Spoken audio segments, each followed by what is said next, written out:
શું વાત છે! હવે તો પોતાના ગામમાં બેઠા બેઠા જ આવકનું પ્રમાણપત્ર મળી જાય છે. સ્કોલરશિપ પણ સીધી વિદ્યાર્થીઓના ખાતામાં જ જમા થઈ જાય છે. અને જાતિના પ્રમાણપત્ર માટે પણ બસ 2 ડગલા જ ચાલવું પડે છે.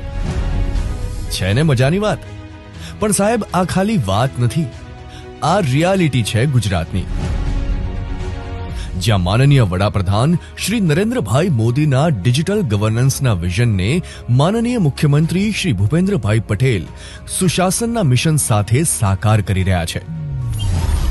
એટલે જ તો અહીંયા ડિજિટલ ગુજરાત પોર્ટલથી જીવન એકદમ સરળ અને કામો ઝડપી થયા છે. અને આ ઝડપ તો હજી વધવાની છે.